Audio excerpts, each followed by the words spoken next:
was also, because members of the council from time to time go to quite a number of, events that might be 2 hours, might be 15 minutes, it might be, might be 5 hours long.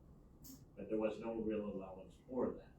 So I tried to create an average of what, how many events, general events, would be worth one member of the councilor's day to make sure it was identified.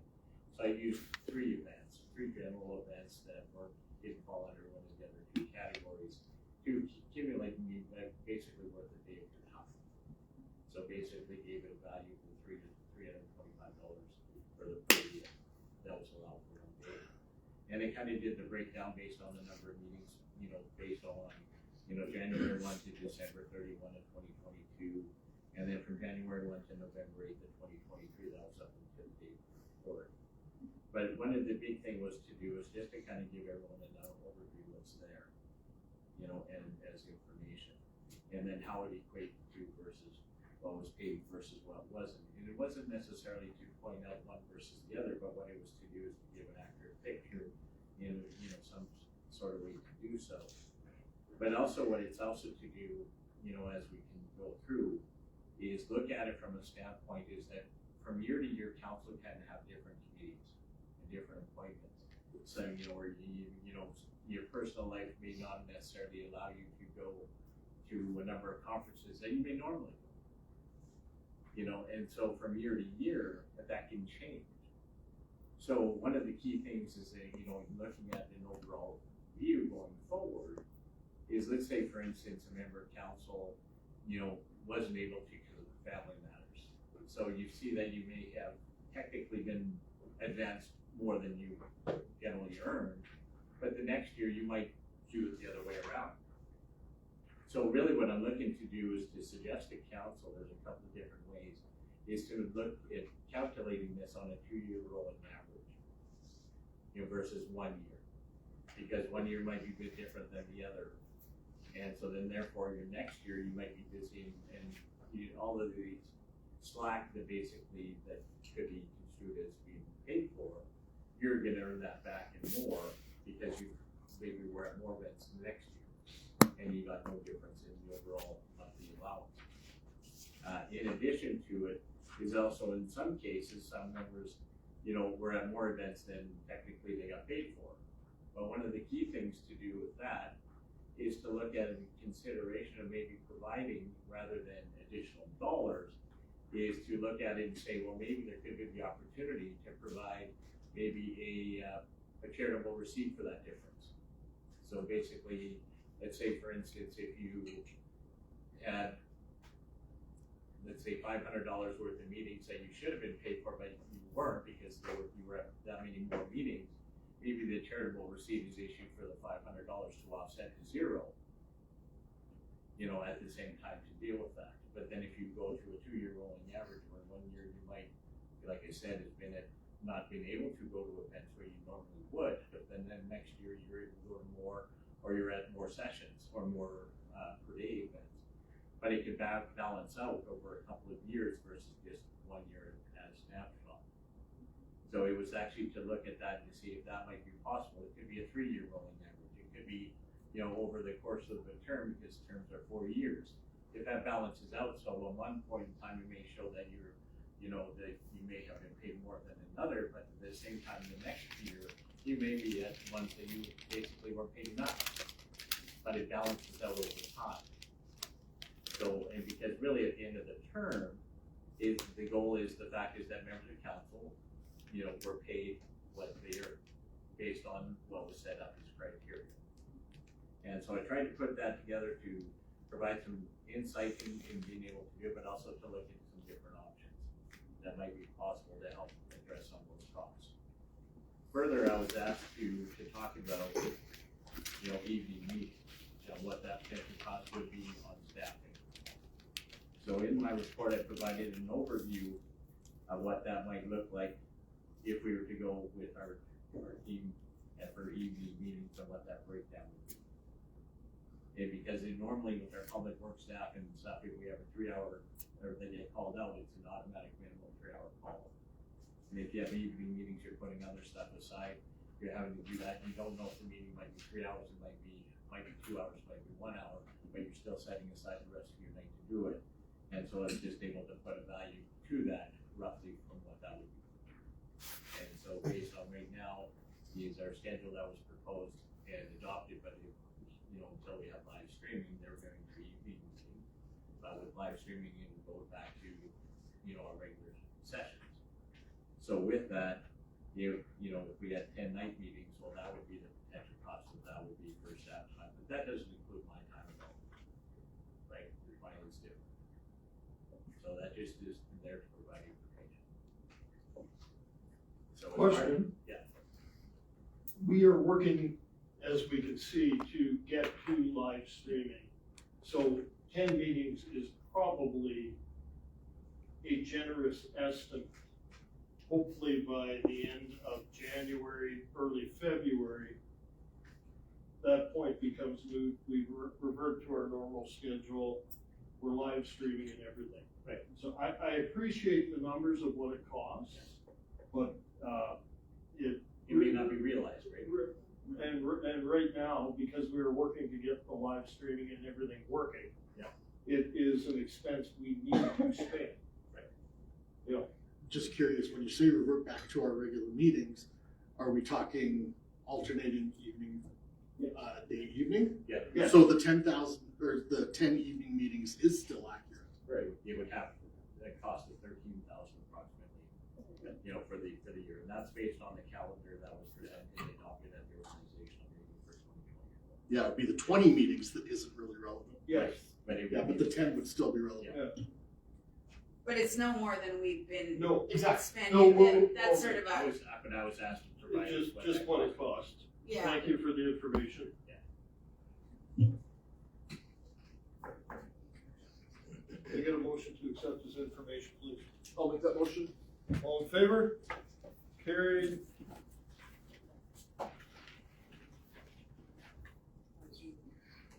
9.2, live streaming of council, as we were just discussing it.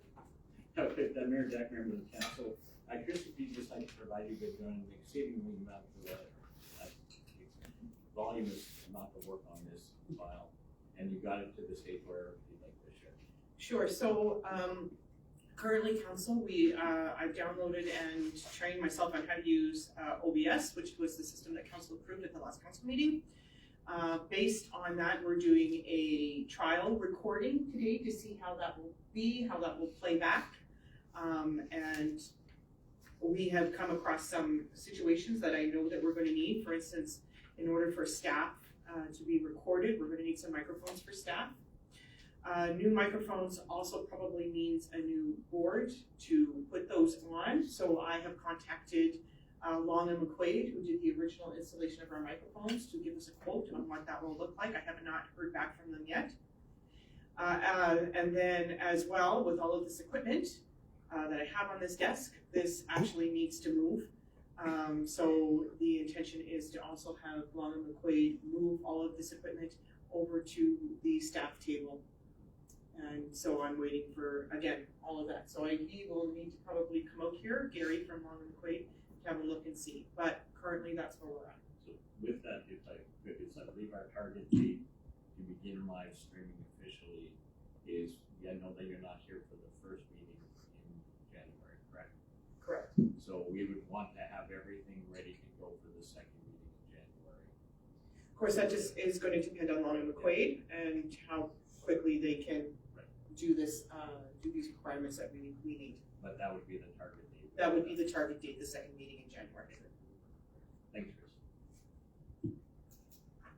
And the procedure. Yep. Yeah. Motion to accept, Your Honor? Motion to accept this information. Jake? All in favor? The motion to accept. Carried. Procedural bylaw. Mayor Deck, members of council, is that on talking about the open mic, I believe that was the topic, is that there was adjustments that were made to the procedural bylaw presented to council at the last meeting that I was here present. With that, at that time, in order, there's two stages to that. Number one is if it would need to be adopted by all members of council, of which it was not. There is a second phase in there that said that we would need to advertise publicly for, I believe it was for 2 consecutive weeks, then to basically put it on the agenda for an open vote, which means it would no longer need to be approved by all members of council, just in a simple majority. So of course, right after that, I was gone on holiday, so we'll be looking to do that, and so potentially we could have that vote ready for the second meeting in January, if not the first, if we can do it soon. Sure. Okay. Yeah. Because otherwise, doing it potentially, if, because of course, we're also verifying with the municipal affairs, because reading was given through 3 readings, and it failed on the third, according to what the threshold was. They may choose to say, well, then you'd have to bring it back a different way, but I don't believe that we need to do it. I think we should be able to have this be basically the way to do it, where you had to test the first to get to the second, because otherwise, if you don't, then you're basically presupposing that it would be majority. You have to. So we'll have that in the future. Motion to accept this information. Thank you, Lorraine. All in favor? Carried.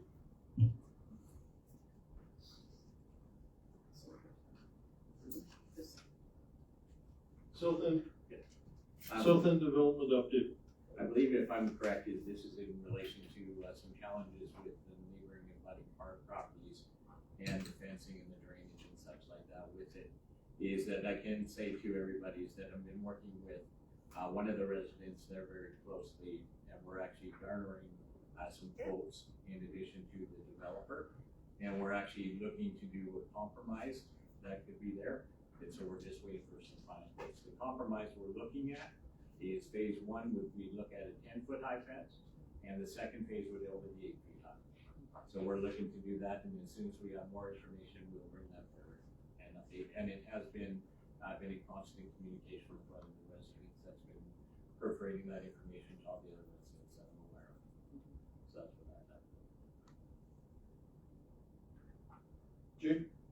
Just have a question. So that, like, the higher the fence, is there issues with like wind or weathering or that kind of? I'm not an engineer, so I don't understand those things. That was one of the concerns when we first looked at it, because when we first talked about 10 feet, is I just, first and foremost, in the development permit, there was no height stipulator. It was said something that was mutually agreeable between the parties. You know, that was the sound attenuation fence. And so with it is, you know, initially when we didn't have the whole grade up on the land, is that I had mentioned that a 10-foot high fence would make sense at that time. In further conversation with the developer and being able to be up on the site and being able to see, he had proposed a 6-foot fence that would be locked in, so there would be no light penetration at all from it. I've also did further research in Edmonton. I did it in Victoria, I did it in Calgary, and Red Deer, and other properties that were abutting the similar development. There was an 8 or 10 foot fences, most of them were 6.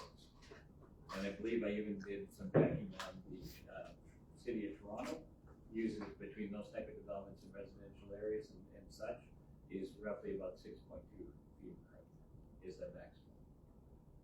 And but at the same time too, is looking at this, and because the nature, what was the concern when I looked at it as a 10-foot wall, is in, I think this is this a 10-foot wall here? I believe correct. I believe this is a 10-foot height, what that fence will look like. I believe it's decided might be a little bit higher. Just curious, the fence would be on the top of the grade that is already there. Yes. So if there's a separation from the property line to the top of that grade of 4 feet, we put a 10-foot, it's actually 14-foot difference. Is that correct? Yes, it is. By the time you look at the overall height difference, yes, it is. You know, from where they are. But also the other interesting thing initially to start is most of their property, if not all of them, are on the property line. And in fact, one I believe actually encroaches on the other side. So when they built up the bank, and they've actually had to stabilize it because of course they have a curb up at the top now, and they also have other block to manage because they paved over to manage the drainage on the overall site, which of course ongoing drainage was one of their concerns. But when you're up on site and you see it, everything is contoured to actually drain appropriately in the stormwater management processes. So when you get up to the top, and there's some blocks that are there now in the first phase that you would be able to see directly behind one of the residents, is the fact is that the intention is to mount that fencing on top of that wall. So even the 10-foot fence could actually become a 12-foot fence, which of course, then when you put it overall grade, it's a very significant difference. Just curious, because I don't know what is the actual height difference of that grade? 7 feet. 7 foot difference. Yeah, there's 7 foot difference. Ever. I'm glad that you brought up you mentioned the ongoing consultation with residents. You know, there were a couple things that really alarmed me when I read Mr. Burak's initial correspondence with us. When did you start to meet with them monthly? Because that's what I understand from what I believe that I've been meeting with them probably for 6 or 7 or 8 months. Okay. On my own time after hours, yeah. Okay. After hours, you said? And after hours. Okay. But there was also a mention that the mayor and the deputy mayor have met with them as well, and the developer. Yeah, I had to actually, I offered to invite the developer, and I did invite the developer to attend our last formal meeting that we did have here. Okay. Was this brought to council's attention at all? That these meetings were occurring and what the, Yeah, they were always part of mine and my discussions when we were in closed session and stuff, when we were talking about Southland development. that you've met with the residents? Yeah, I've been meeting with them for quite some time. Okay, what about the issues that they were having? Because that was sort of, I was caught rather off guard, actually. And in addition to that, it seemed as though there were decisions that were made that may have required discussion of council. I mean, Such as? well, did we reimburse them for their costs for fencing? It would be part of the construction.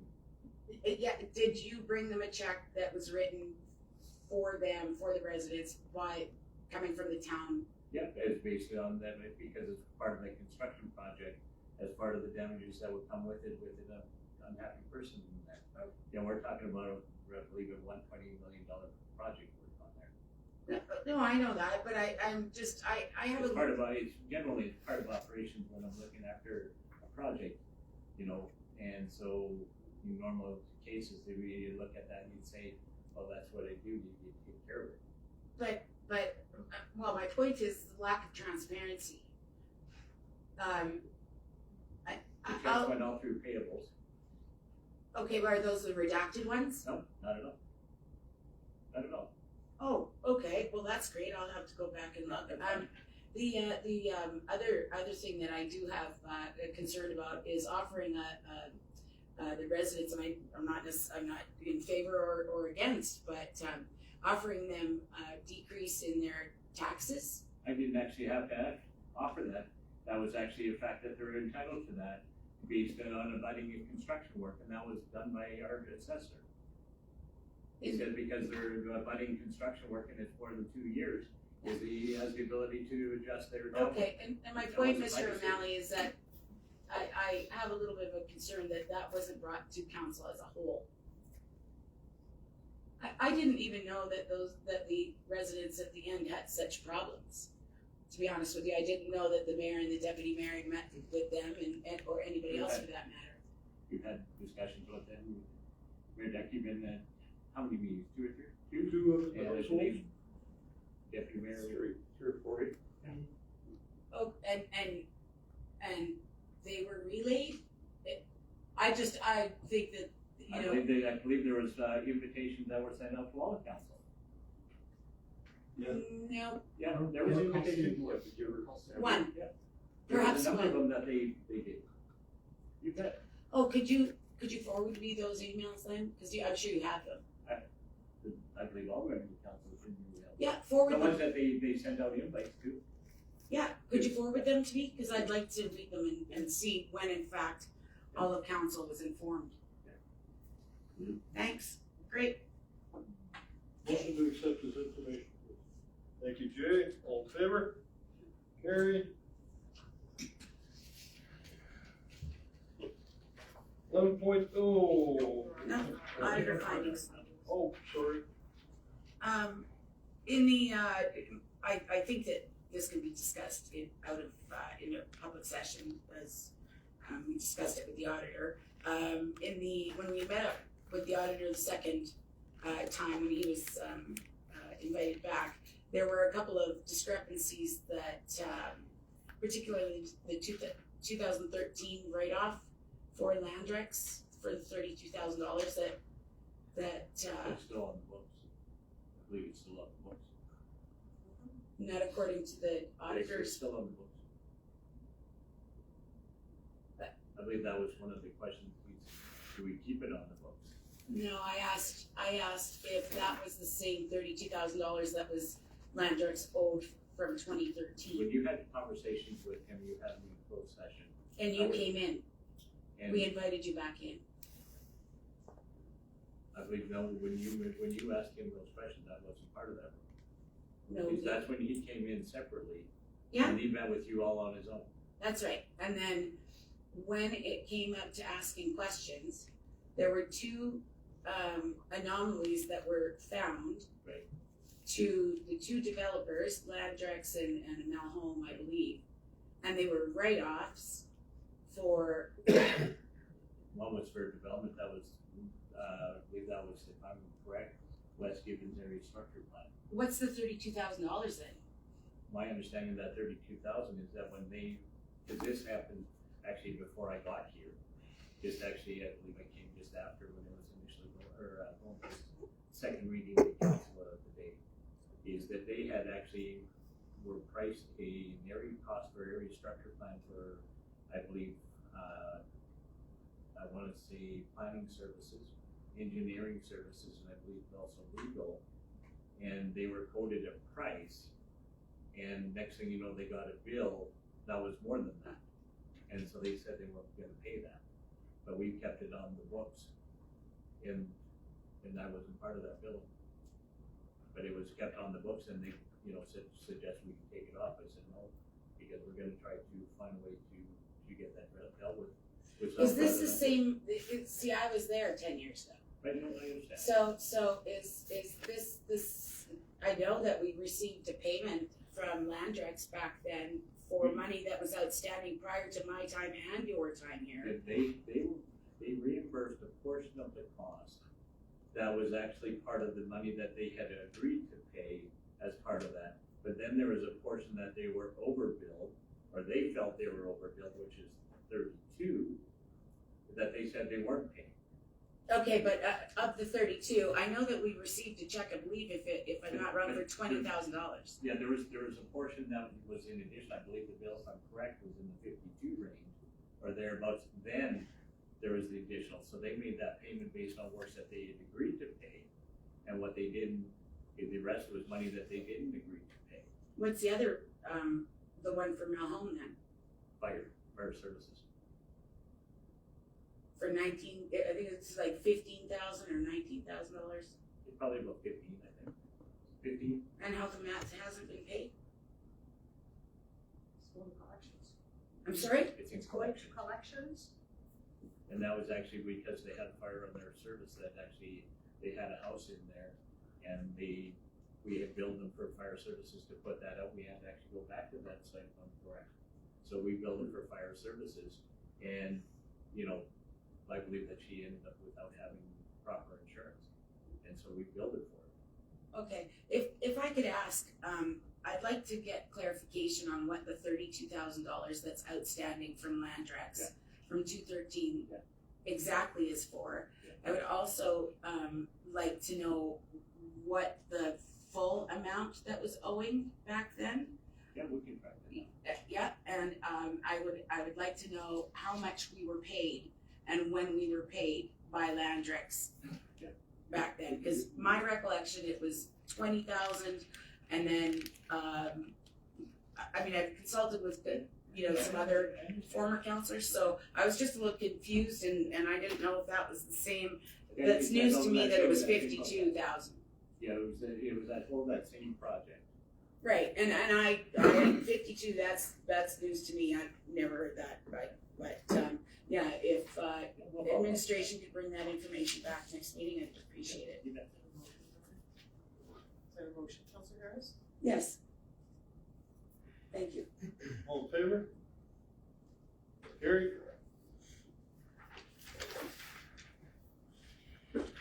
11.1, business license bylaw. I'll move first reading of the bylaw PI 3-23 business license bylaw. Recorded vote, please. Any discussion? All in favor? Opposed?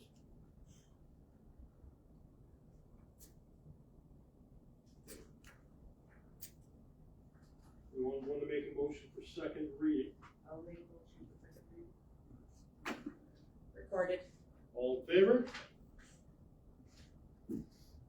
All opposed?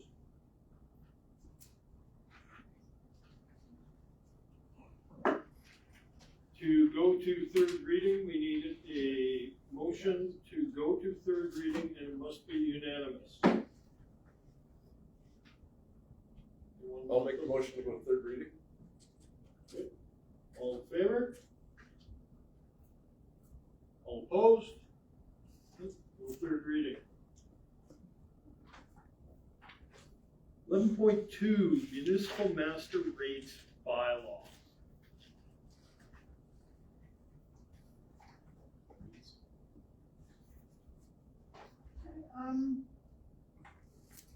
Looks like most of the fees that were changed were in planning and development, some in business licensing, just the offenses were changed. Find the page. Under the rates for permits, we have removed the residential accessory building, sheds, decks, garages, finished basements, hot tubs, pools, etc. We removed that because that is either a permitted or a discretionary use, depending on the zoning. So we already have a fee for permitted and discretionary use. That goes with the same for multifamily, same goes in commercial, institutional, and industrial. So everything has a permitted or a discretionary use. So that's how the permits would all be applied for.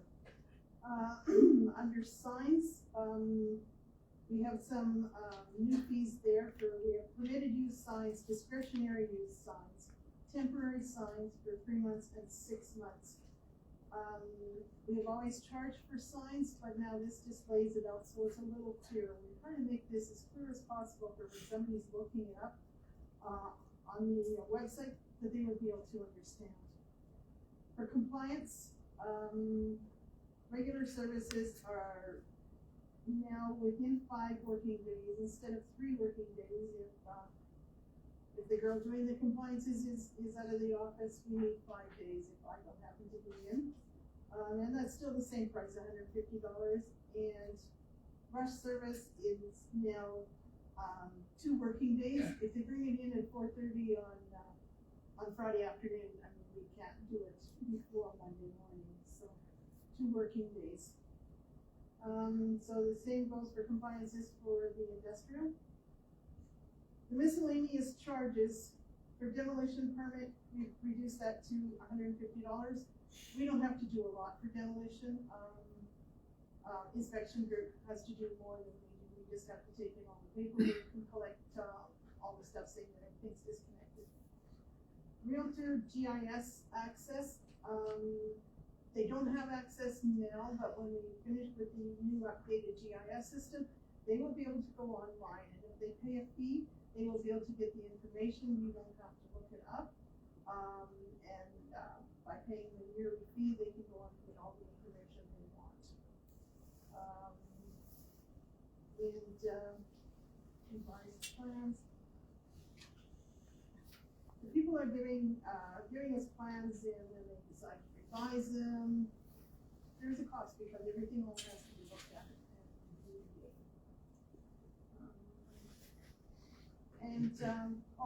We had a subdivision appeal fee. Well, we don't have a subdivision authority. We have a subdivision and development appeal fee because one is the same as the other. It's the same group. it is a intermunicipal group, we have to all charge the same amount. And that's it for planning. Maybe Eric wants to speak about Fire, fire. the fees for fire, we have a fire inspector, it's Jason Company, who left here, he's worked for Strathmore now, but he still works for us for fire investigations and inspections and compliance services as well, versed in that. So all of these fees are based off of him, he likes to, generally the same for all around. So that's why they all change to meet, bring it up to date, I suppose, and actually, costs are for fire inspection, compliance.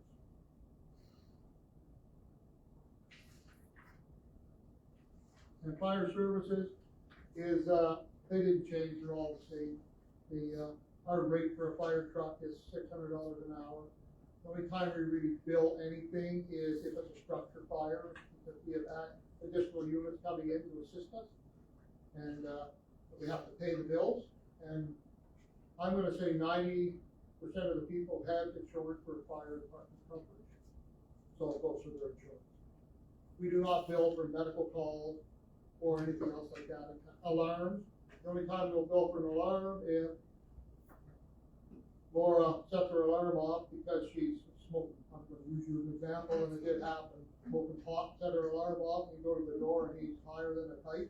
You say, okay, open your windows, let the air out. 2 hours later, at 2 a.m. in the morning, we call back there again. So when people do that, that's what we do. We don't just look.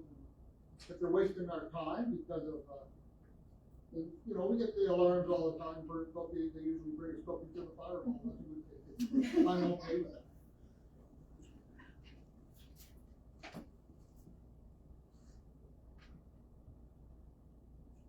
Utility rates, they, page 13 or 14, those have been updated to meet with, what was discussed earlier. So they are part of the master rates bylaw, so that the utility rates go up as per either by the commission or by the rates set by the town.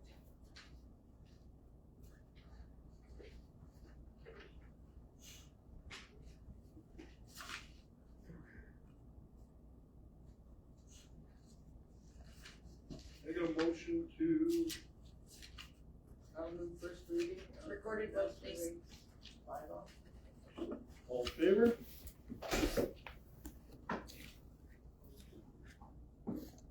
Second reading, Jay. Opposed? I'll move, second reading. All in favor? Yeah, you Doris. did. Second reading, all in favor? All opposed?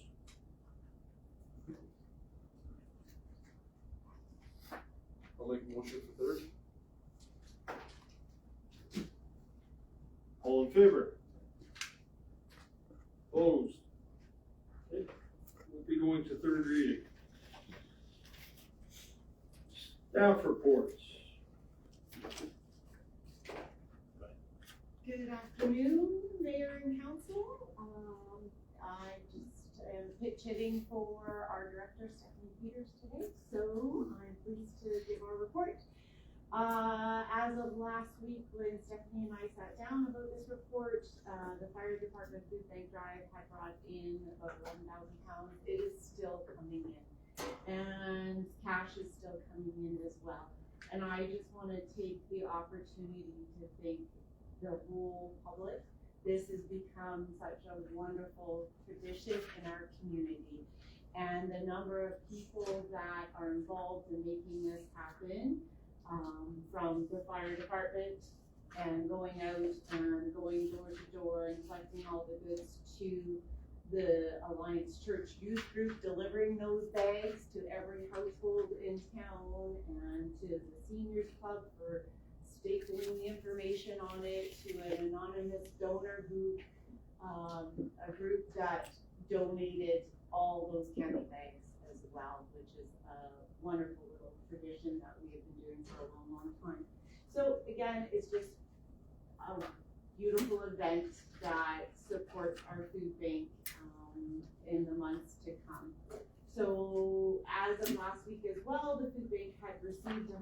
13 requests for their Christmas hampers, which is a program outside their normal monthly distribution of food. That has gone up a little bit too. I don't have the final numbers. We probably won't have the final numbers until Friday. And also, last Thursday when I met with Stephanie to talk about our report, it was snowing. We did have snow on the ground, and we started promoting our Snow Angel program. Well, I think it's plus temperatures out there today. But our Snow Angel program, just to explain it a little bit, it's just about promoting being a good neighbor, promoting looking around your street where you live, knowing your neighbors and helping them out. We don't match up people, but we just try to promote taking care of each other. And if you see a Snow Angel out there, or just any good person, let us know. We love doing those shout outs. We love acknowledging the good that is in this community. And there is so much good that we see on a daily basis at the Resource Center. So that is my report. Unless anybody has any questions? Laura, Yes. it's my understanding that there's some individuals that are asking about the outdoor. Yes. I think it may be important for people to know is that our outdoor rink does not have artificial landscaping elements. And so therefore, until we get, whether that's going to be sufficient enough to be able to do that, is that we won't be moving forward or doing anything like that outside weekend seasons for all hockey or because I know that had come up a few places, and there's certain places in the city that do have that, capability for water. I did have a conversation with our manager of our arena just prior to this meeting, and they're going to try to add some additional public skate times during the Christmas break to account for the arena. Laura, I was with the resource center being so frequently used these days. Has there ever been a consideration to have it open, not like even 1 day a week or whatnot, and after hours, or perhaps a Saturday, 10 to 2 or something like that? Good question. We have had that, and we've recognized that as a need. Up until just a month ago, going back to before COVID, we have not been at full capacity for staff. Okay. We are at full capacity. I have asked for additional staff to meet the needs in the 2024 budget. That is our goal. That is our goal, but until we have to, because we would have to have a minimum of 2, ideally 3 staff stay after hours for safety and security. Our clients are vulnerable and high needs, and we would have to make sure our staff are safe before we do any of our additional hours. Just as an idea, I'm not going to hold you to it, but is there what's your opinion on how often it should be open?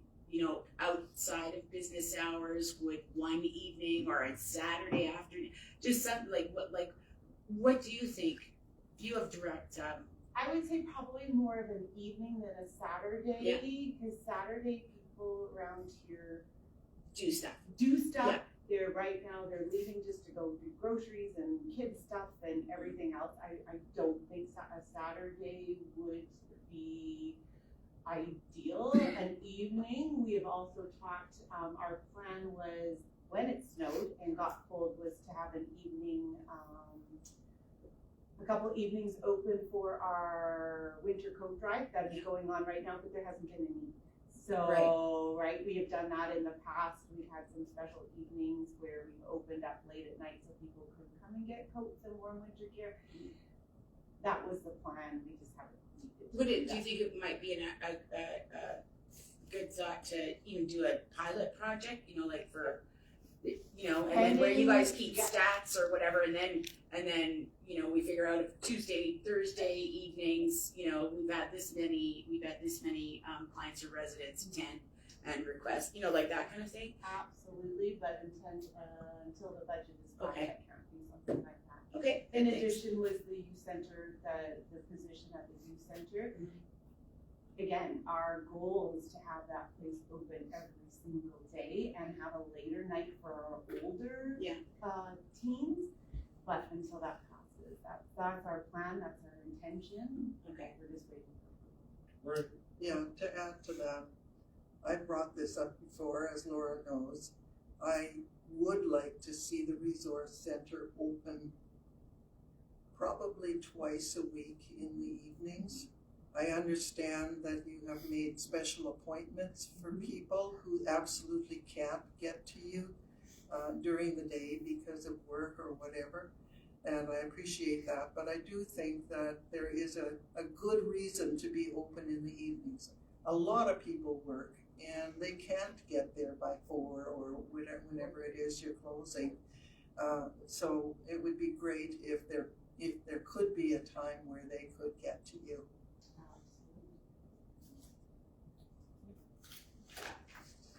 Members of council, continue to work on tax enforcement matters, and want to relay to mayor and council that the tax restructuring plan that was formulated a few years ago, this year in reviewing all of the payments that are being made, I had 8 individuals that the payments that had been set up were not meeting they were falling behind. So we recalculated everything and sent it to them. The one individual came in and within days of receiving the letter said, "Where do I sign?"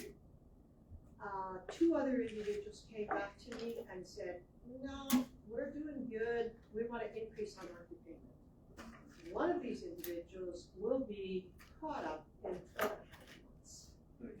So that program is working exceptionally well, and we're seeing some very positive results. So thank you for giving us the opportunity to be able to look at that and provide that for our residents. Also, been working on the 2024 operating and capital budgets. Continue to work on lease agreements. We're having some issues with one of our lessors, but hopefully shortly in the new year we can get that addressed. And we've already started on our 2023 year end. Actually, our interim budget took place on the 29th. Everything went well. We are scheduled for a capital audit in January, and then March will be the final audit. Thank you.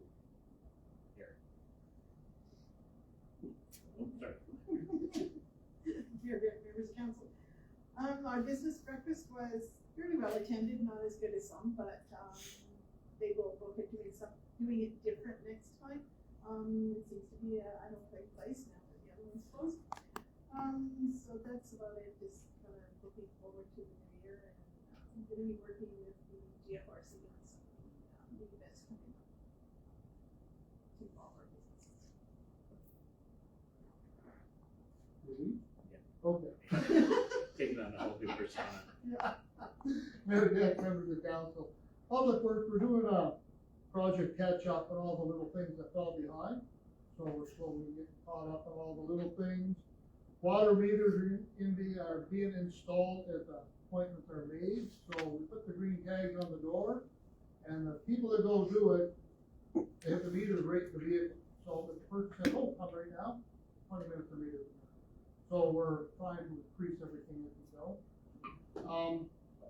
Working on grants that goes with the accessibility one. Some of my staff's working on grants. And, some of that stuff includes the flashing pedestrian signs. We're looking at things like that. We're going to this grant. So little things like that are going to help.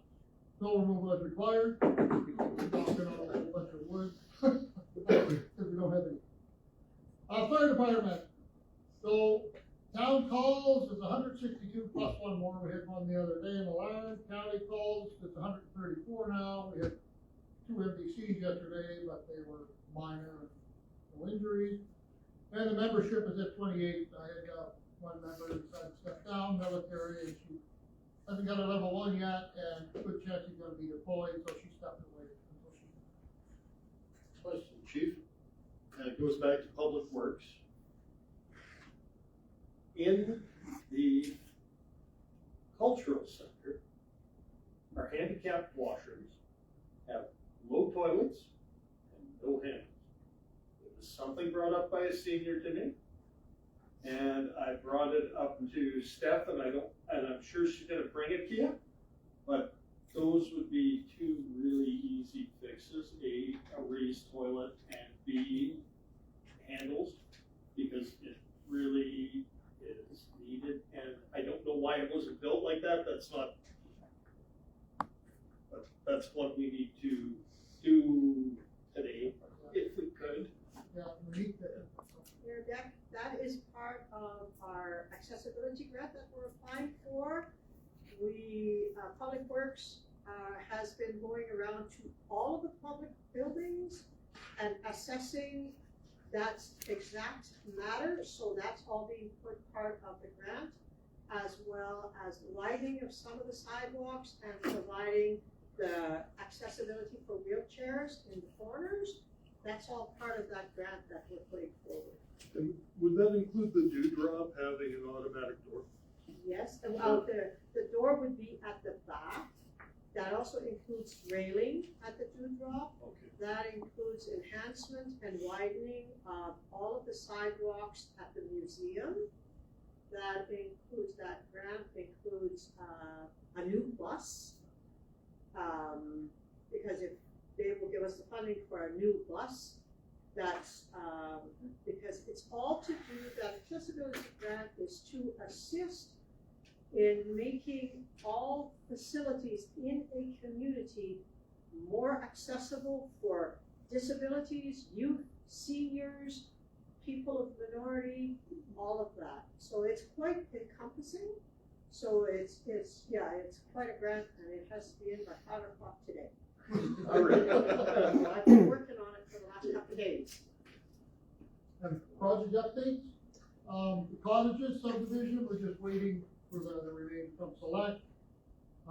Memorial Park, that's just ongoing. Heartland Station, so the holding tanks, we've used the backdrop on them twice already. It seems to be working fine, we get it all set up, went through the training. As the buildings come in, it will increase, and we'll speed up and have to start doing a lot more. So, seems to be working great.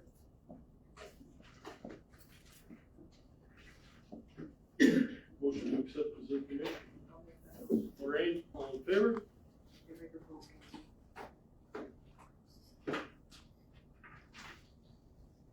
Committee reports. Dale. On November 24th, I attended the Edmonton Global Shareholders Briefing. On November 28th, I attended the Pathways to Low Carbon Space Heating webinar. On November 30th, I attended the AB Moody's virtual town hall. And then on December 8th, I attended the Mayor's Breakfast. On December 3rd, I attended the Gibbons Fire Department Assistance and Support for the Gibbons One Accord Food Drive. It was quite the sight to see. And one thing that was new, because I've been doing this for many years, and same with you, Mayor Beck, was nice to see some young volunteers coming out to the food banks. So there were some hockey teams that attended in helping our seniors moving the carts out. So it definitely was beneficial. Would like to see more volunteers come out next year as well. So thank you for that. Lorraine? On November 23rd in the morning, I attended the Homeland Housing Board meeting, and then the same day in the afternoon, I attended the FCSSAA conference. On November the 24th, I took part in the Northern Lights Library System Board meeting. On December 5th, I attended the Gibbons Library Plan of Service meeting. And I'd like to just report a little bit. The library board is just going great guns. They now have all of the money they need for their 50th anniversary, the library's 50th anniversary project. So there will be new desks for the staff, and they will be placed differently than what they have been. The library will be completely painted, There will be, the shelving will be reorganized. There's going to be a children's area, and they're building a tree as the central point in the library next to the children's area. There's some work, electrical work being done to improve the lighting, and it's wonderful. The grand opening will be on January 20th, I believe. I'm questioning my brain, not absolutely certain on that date, but there will be some information coming out about the date. So I just wanted to let you know that our library is cooking. On December the 8th, I attended the business breakfast, and that is it. Unfortunate, yeah, I had a family medical emergency a couple of weeks ago that's ongoing, but I would like to note that I spent about 40 hours with phone calls with residents over the last couple of weeks, from 8, 12, I've had some inquiries, so I'll let that noted. Louis. November 24th had the Arrows Utility Organizational and Budget Meeting. November 30th, the AB- Virtual Town Hall. December 7th was the NCIA Wine and Cheese at Fort Saskatchewan and Freezer Brothers. And December 8th, the Mayor's Breakfast. Norm? Yeah, November 30th, I attended the Alberta Munis Virtual Town Hall Meeting, and December 8th, the Mayor's Breakfast. Thank you. On the 24th, I attended the Edmonton Global Shareholder Briefing here at Chambers. One of the significant issues, and it ties into the AIHA board meeting. The biggest announcement for the region is the $9 billion Dow investment in the region to expand their plant. It's going to bring on 5,000 workers at peak when they're building it, and a few hundred after. The big thing for the region is if Dow decided to go with one of their other plants anywhere in the world, or in, say, the United States, it would have a serious negative impact on the industrial heartland. As it is, it sets, as Dow is a world leader, it sets it up that other people are going to go, if Dow's investing there, this is the place to be. And strong lobbying from both Edmonton Global and the AIHA helped that happen. Even the feds were providing a bit of money. I know the province provided over $1 billion to this project. It will impact everyone in this region, from housing to workers and different things. So it's a significant development for the next 5 years. Same day I attended a transportation meeting with Mr. Nally in Warrenville. We are still working on road plans throughout the region. It encompasses Redwater, Legal, Bonaccord, Warrenville, and Sturgeon. Everybody sits at the table, and Mr. Nally's reaching out. He's trying to get our engine retarder signs for this area. He also, we forwarded him our traffic survey, because the provincial government only has one from 2018.